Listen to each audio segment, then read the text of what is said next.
기억하시겠죠? 제자들이 마가의 다락방에서 함께 모여서 기도하면서요, 예수님이 약속하신 성령을 기다릴 때 그때 베드로가 전체 리더를 맡습니다.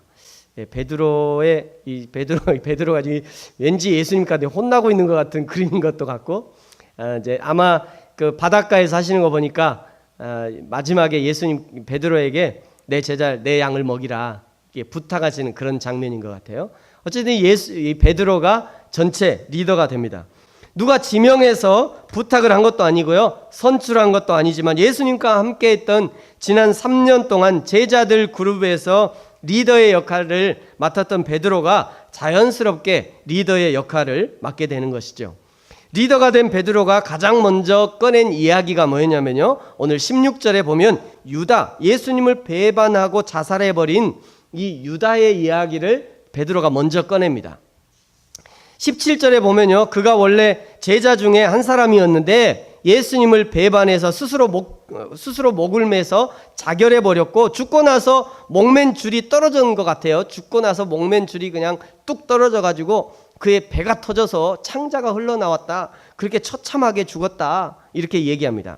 그러면서 이제 19절에 보면 결국 이 일이 온 유다에 알려졌고요, 유다가 예수님을 배반한 대가로 받은 그 은화 30을 토기장이의 밭을 샀는데 그 밭은 나그네들의 무덤을 삼았다, 그 밭 이름이 피밭이다, 이렇게 얘기하면서 유다의 이야기를 쭉 얘기합니다.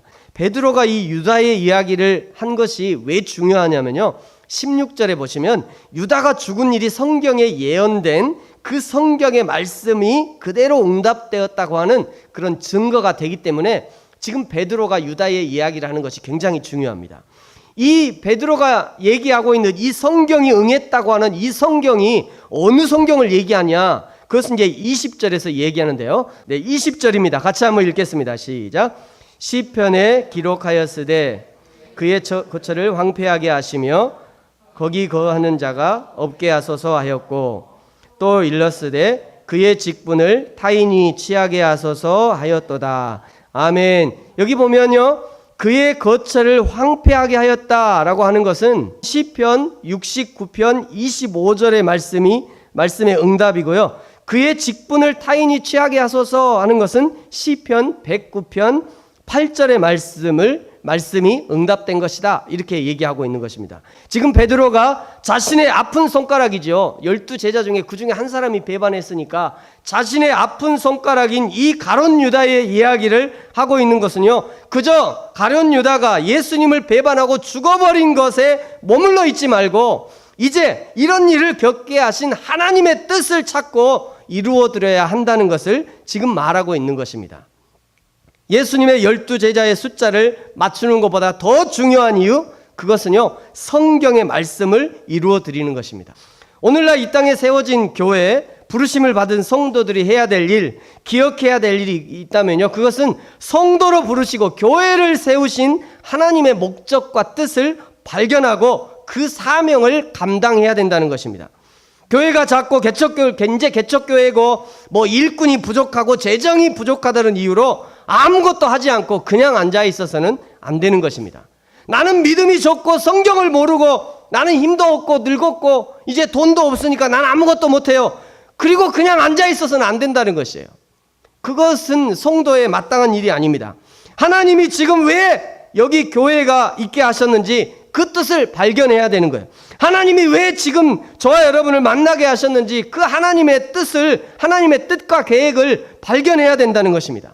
하나님이 왜 여러분을 우리 부르신 교회로 보내셨고, 또 저는 왜 목회자가 되어서 여러분을 섬기고 있는지 그 이유를 성경에서 발견해야 된다는 것이에요. 성도와 교회의 사명은 거기서부터 시작합니다. 그것을 발견하는 데부터 시작되는 거예요. 120명의 성도들이 모여서요, 다 같이 모여서 기도할 때 성령이 그것을 생각나게 하신 거예요. 결혼이 생긴 빈자리를 그냥 놔두는 것보다 한 사람을 더 세워서 하나님의 일을 같이 하는 것이 훨씬 효과적이라는 그런 지혜를 성령이 베드로에게 주신 것입니다. 이런 말이 있어요. 여행은 혼자 가면 빨리 갈 수 있지만 함께 가면 더 멀리 갈 수 있다고 합니다. 그러니까 함께 가는 게 더 좋아요? 혼자 가는 게 좋아요? 혼자 가면 빨리 갈 수 있어요. 빨리 가면서 그냥 이것저것 볼 수도 있지만, 근데 같이 가면 더 멀리, 저 먼 나라까지도 갈 수 있다는 거예요, 여행은요. 그러니까 함께 가는 게 좋다는 얘기죠. 또 이런 얘기도 있어요. 요리는요, 혼자 하면 노동이 되지만 함께 하면 놀이가 된대요. 그런 거 같죠? 남편과 같이 요리해 보셨어요? 남편하고 같이 요리하면 이게 놀이처럼 되잖아요. 아이들과 같이 요리하면 놀이처럼 돼요. 근데 엄마 혼자 주구장창 요리하려고 그러면 노동이 돼요. 이런 얘기도 있어요. 이런 일이 있어요. 혼자 하면 영웅이 되지만 함께 하면 신화가 된대요. 개척교회 혼자 부지런히 하면요, 저 혼자 영웅이 될 수 있어요. 그런데 같이 하면 있잖아요. 같이 하면 신화가 되는 거예요. 신화가. 뭐 이게 기독교적인 그런 건 아닙니다만 이런 말이 있다는 거죠. 베드로가 기도할 때요, 유다가 예수님을 배반하고 회개하지 않고 자살해버려서 결혼이 생긴 빈자리를 그냥 두는 것보다는 한 사람을 더 세워서 함께 하나님의 일을 같이 하는 것이 훨씬 효과적이라는 그런 지혜를 성령이 주신 것입니다. 우리 부르신 교회가 더 힘있게 하나님의 사역을 감당하기 위해서는요, 하나님의 일꾼들을 세워가야 됩니다. 목사 혼자만 목사 혼자 하면 얼마나 할 수 없지만, 그러나 성도들이 함께하면 2명이 하면요 4배는 쉽게 할 수 있을 거예요. 3명이 하면 9배는 더 쉽게 할 수 있을 거예요. 3명이 하면 3배 할 것 같은데 그렇지 않더라고요. 이게 더 많이 효과가 발휘하는 거죠. 4명이 하면 16배는 더 쉽게 할 수 있는 거예요. 그렇게 큰 일을 감당할 수 있는 것입니다. 어제도요, 진짜 오랜만에 청소한 것 같아요. 죄송합니다. 그렇다고 늘 지저분한 건 아니에요. 걱정하지 마세요. 어제도 교회를 이제 청소했는데요, 저랑 사모랑 둘이 하면 이게 오늘 좀 쉽시다, 아니면 오늘 좀 이따 합시다, 좀 늦추기도 하고 막 이러기도 하는데, 어제 한 분이 오셔갖고 이제 같이 하니까 너무 신나더라고요. 너무 신나고 같이 하면서 이야기하면서 좋고, 또 끝나고 나서 또 차 마시면서 또 이야기하니까 좋고, 그러면서 이게 신나게 재밌게 할 수 있었습니다. 사랑하는 성도 여러분, 저와 여러분이 이 영광스러운 하나님의 일, 또 교회를 돌보는 일, 성도를 세워가는 이 귀한 일에 자원함으로, 협력함으로 감당하게 되기를 축복합니다. 베드로가요, 새로운 12번째 제자를 선택하기 위해서 이제 입후보자의 조건을 제시합니다. 그것이 22절인데요. 우리 22절 같이 한번 읽겠습니다. 시작. 항상 우리와 함께 다니던 사람 중에 하나를 세워 우리와 더불어 예수께서 부활하심을 증언할 사람이 되게 하여야 하리라 하거늘. 아멘. 첫 번째는요, 항상 우리와 함께 다니던 사람 중에입니다. 항상 우리와 함께 다니던 사람 중에. 지금 마가의 다락방에 120명의 성도들이 모여 있고요, 지난주에 말씀드렸듯이 이 120명이라는 것은 상징적인 숫자예요. 충만한 숫자, 거기 꽉 들어찼다, 이런 의미입니다. 그 다락방에 꽉 차게 모여 앉은 사람들을 말하는 것인데요, 이 다락방에 모이기 전에 또 성도들이 함께 모였던 장소가 있어요. 예수님이 승천하셨던 그 감람산, 올리브산 중턱에서 500여 명의 형제가 함께 모였었습니다. 그 전에 또 사람들이 많이 모였던 현장이 있죠. 오병이어의 현장에서는 남자들만 5,000명이 모였었습니다. 예수님이 가는 곳마다 사실은 구름대와 같은 관중들이 계속 몰려다녔던 거예요. 오병이어의 현장에서 몇 명이 모였다고요? 오병이어의 현장에서 남자들만 5,000명. 저기 5,000명이라는 것은 전쟁에 나갈 만한 남자들만 5,000명이에요. 그러니까 부인이 따라왔으면 10,000명이 되는 것이고요, 애들까지 쫓아왔으면 기본 둘만 쫓아와서도 2만 명은 되는 거예요. 그러니까 어마어마한 사람들이 저기 모였던 거죠. 오병이어 현장에서 5,000명. 그런데 그 이후에 예수님이 잡히시고 십자가에 돌아가시고 그 사건을 겪으면서 점점점 줄어들더니 예수님이 승천하실 때는 몇 명이었다고요? 예수님이 승천하실 때는 500여 형제들이 그걸 봤대요. 세상에 10,000명, 2만 명의 사람들이 벌써 500여 명으로 줄은 거예요. 500여 명으로. 그리고 그 500여 명이 승천한 것을 보고요, 거기서부터 승천한 이후에 예루살렘으로 내려오는 도중에 380명이 사라집니다. 다들 자기 집으로. 이제 예수님도 승천하셨으니 우리가 모여서 뭐 하겠냐 하고 다들 자기 집으로 가고 논밭으로 갔겠죠. 그리고 정작 예수님이 모여 있으라고 하신 말씀을 기억하고 함께 모여서 기도하던 사람이 몇 명이었죠? 120명. 이제 120명까지 줄어든 거예요. 모인 무리가 2만 명에서 지금 이제 120명까지 줄어든 겁니다. 여러분, 무엇을 말하고 싶은 것입니까? 함께하는 것이 결코 쉽지 않다는 거예요. 보통의 결단을 가지고 함께하기가 어렵습니다. 적어도 초대교회의 12번째 제자가 되기 위한 조건은 오병이어의 그 현장에서부터 예수님의 십자가 현장, 그리고 부활하시고 승천하신 그 모든 현장을 함께 했던 자라야 드디어 제자로서의 자격이 된다는 것이에요. 오늘날 성도의 자격 역시 이와 비슷합니다. 예수 그리스도가 나의 구주임을 믿을 뿐 아니라 예수 그리스도가 고난을 받으시고 나의 죄를 위해서 죽으셨다가 이제 사망 권세를 깨뜨리시고 사하셨음을 믿고 이제 다시 영원한 심판주로 오실 것을 믿어야 하는 거예요. 지난주에 말씀드렸듯이 같은 신앙을 고백해야 되는 거죠. 같은 신앙. 우리가 사도신경을 고백하는 그것이 이제 같은 신앙인 것입니다. 여러분, 이것이 성도의 기본인 거예요. 거기다가 이제 한 교회의 일꾼이 된다는 것은 더욱 쉽지 않은 일이죠. 제가요, 우리 부르심교회를 예로 한번 들어보겠습니다. 여러분, 저희 교회, 우리 부르심교회에 오는 게 쉬운 일입니까? 어려운 일입니까? 어려운 일이라는 걸 다들 얘기하고 싶은데 어렵다고 얘기를 못해. 여러분, 제가 생각해 봤어요. 이 설교를 준비하면서 우리 부르심교회에 오는 게 왜 어려운 일인가? 어려울 수밖에 없는 그런 원인들이 있구나. 제가 지금부터 얘기 한번 해볼게요. 여러분 들어보세요. 첫 번째로요, 교회를 딱 들어오려고 로비에 1층에 딱 들어오니까 이 교회가 지하에 있어요. 이렇게 지하에 있어. 지하로 내려다는 게 이게 보통 저기는 어떻게 하면 오게 하려고 그냥 이렇게 사용합니다 이렇게 해놨는데 저걸 보고 내려가기가 쉽지 않아요. 지하잖아요. 그래서 저기 내려오면 또 한 번 더 꺾어야 돼. 이렇게 싹 꺾어서 들어가야 돼.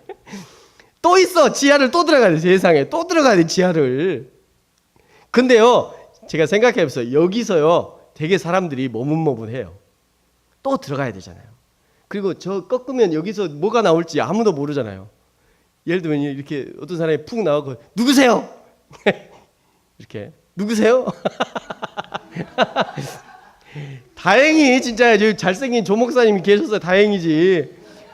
저기서 만약에 무서운 사람이 누구세요? 이러면 깜짝 놀란단 말이에요. 깜짝 놀라요. 저희 교회요, 저기 내려오는데 꺾어대는데 이게 띵동 하고 울리잖아요. 저기 띵동 하고 울리면 겁나갖고 막 가버리는 사람들이 꽤 많습니다.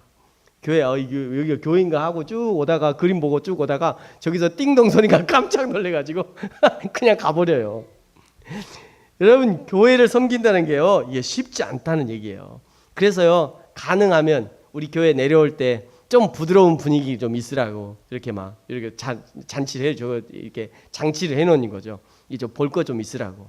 네? 꽃도 심어놓고 말이죠. 그래도 쉽지 않은 거예요. 그래도 교회 오는 게 말이죠. 이렇게 무섭고 깊은 계단을 세상에 오늘도 이렇게 내려오셨으니 여러분이 얼마나 대단하십니다. 여러분 승리하셨습니다. 좌우에 한번 인사하겠습니다. 승리하셨습니다. 네. 이제 좀 그럴 것 같죠? 예, 무서워요. 사실은 이 지하에 교회에 온다는 게 쉬운 일이 아니에요. 제가 여러분께 얼마나 감사한지 몰라요.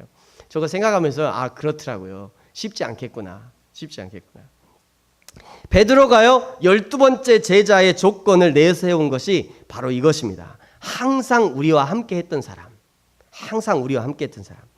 하나님의 교회에서 쓰임받기를 사모하는 저와 여러분, 사랑하는 성도 여러분, 날마다 하나님과 함께하고 교회와 함께하는 저와 여러분이 되길 축복합니다. 베드로가 제시한 12번째 제자가 되기 위한 두 번째 조건은요, 예수님께서 부활하셨음을 증언할 수 있어야 된다. 이것이 두 번째 조건입니다. 첫 번째 조건은 항상 함께할 것. 두 번째 조건은 예수님의 부활을 증언할 수 있어야 된다는 거예요. 법정에서 증언한다는 것은요, 사실을 사실이라고 말할 수 있어야 됩니다. 거짓을 사실이라고 증언해도 그건 위증죄가 되는 것이고요, 사실을 거짓이라고 말해도 그것은 위증죄가 되는 것이에요. 예수님이 십자가에서 죽으셨고 장사되셨고 3일 만에 부활하셨고 40여일을 함께 하시다가 구름을 타고 승천하신 것, 이 모든 것이 사실이라는 것을 증언할 수 있어야 돼요. 그런데 왜 이것을 조건으로 내걸고 있느냐면요, 왜 이 증언해야 될 사람, 증언할 수 있을 사람을 왜 이걸 조건으로 내거냐면요, 이것이 이것이 사실이지만 사실로 믿기도 어렵고 사실이라고 다른 사람들에게 말해주기는 더 어렵기 때문입니다. 왜 그러냐면요, 여러분 지난주에도 말씀드렸습니다만 당시의 기독교는요, 저 갈릴리 지역에서 그 못 사는 그 갈릴리 지역에서 이제 막 생겨난 예수 이단에 불과했어요. 당시에는 예수를 믿는 이단에 불과했어요. 당시에는. 그뿐 아니라 로마의 황제가 하나님 자리에 앉아 있었던 그런 시대이기 때문에 예수 그리스도가 참 하나님이시라는 것을 증거한다는 것은요, 곧 황제에게 반기를 드는 그런 일이었기 때문에 죽기를 각오하지 않으면 결코 하기 어려운 일이었던 것입니다. 사도 베드로가 적어도 예수님의 12제자가 되고자 하는 자는 이런 죽음을 각오할 수 있어야 한다는 것을 지금 말하고 있는 것입니다. 예수 그리스도를 믿는다는 것은요, 죽음을 각오하는 신앙입니다. 그래서 예수님이 말씀하셨죠. 마태복음 8장 20절, 예수께서 이르시되 여우도 굴이 있고 공중의 새도 거처가 있으되 인자는 머리 둘 곳이 없다 하시니라. 또 마태복음 16장 24절, 누구든지 나를 따라오려거든 자기를 부인하고 자기 십자가를 지고 나를 따를 것이니라. 예수님의 제자가 되려 하는 자는 굴을 얻을 생각하지 말라는 거예요. 사실은 여의도 굴이 있는데 적어도 나를 따르는 자는 저 굴을 얻을 생각하지 말아라, 지금 이런 얘기입니다. 예수님의 제자가 되려는 자는 하룻밤 편하게 잠을 청할 거처를 얻을 생각을 하지 말라는 것이에요. 예수님의 제자가 되려는 자는 자기 십자가를 지고 나를 따라야 한다고 말씀합니다. 여기 자기 십자가라는 것은 그 여성들이 이렇게 쬐끄만한 반짝반짝 빛나는 예쁜 십자가라든지 십자가 목걸이라든지 귀에다 거는 쬐끄만한 그 십자가 뭐 그런 거 얘기하는 거 아닙니다. 저 골고다 십자가에서 여기 자기 십자가라고 하는 것은요, 예수님이 지셨던 그 십자가를 얘기하는 거예요. 예수님이 지셨던 십자가의 무게만큼의 십자가, 저 골고다 십자가에서 못 박혀 죽는 사형틀 십자가를 얘기하는 거예요.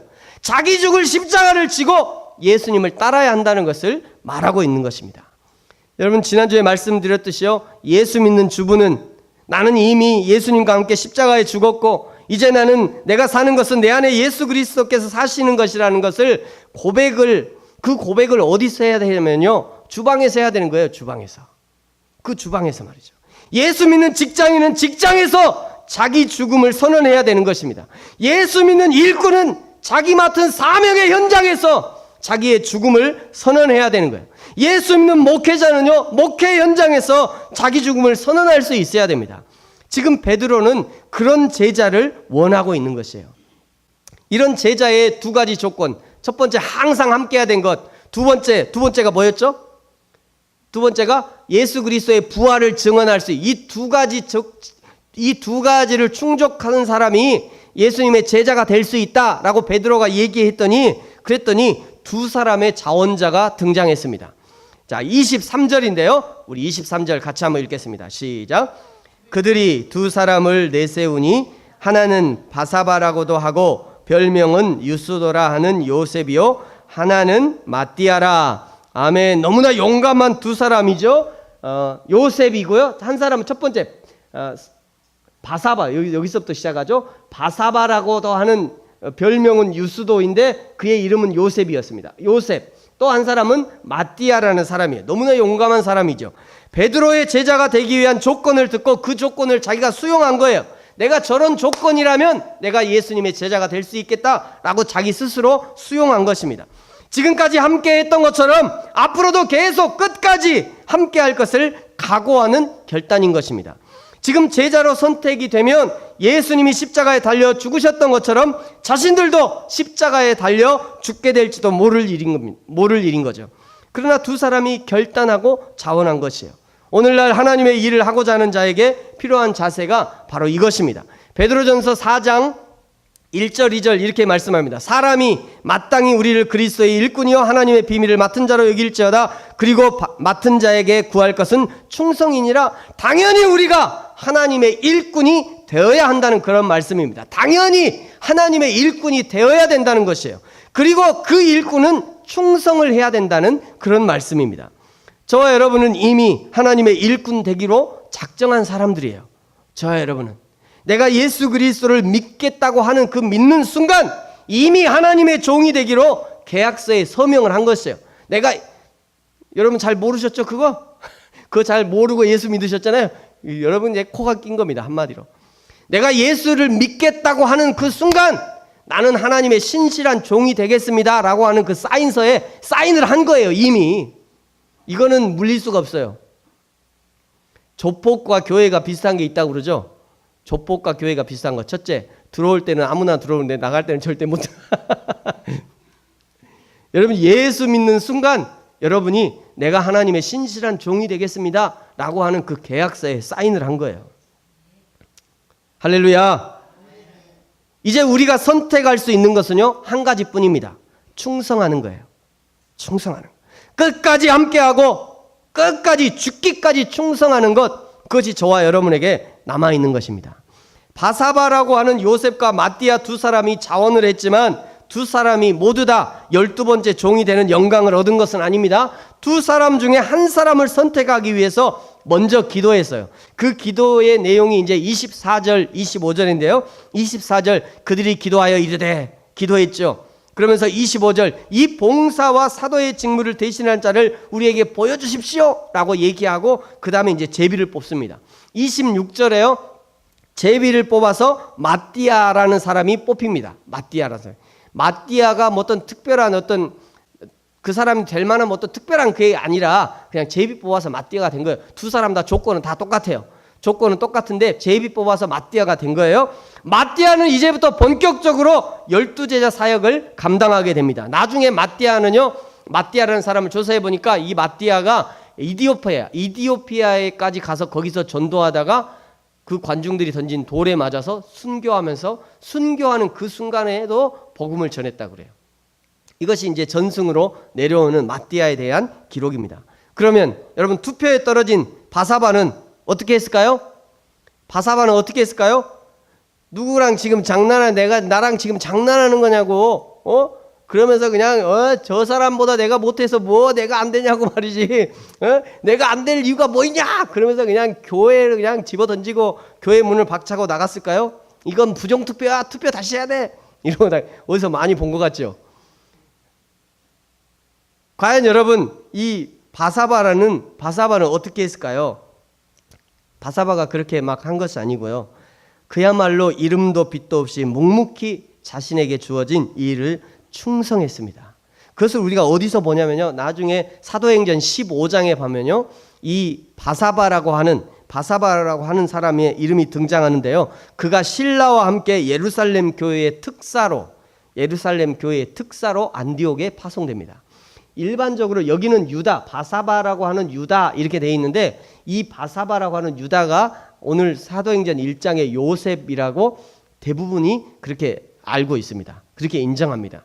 그러니까 결국은 12번째 제자에서 떨어졌지만 바사바는 그저 충성스럽게 교회 일들을 감당한 것이에요.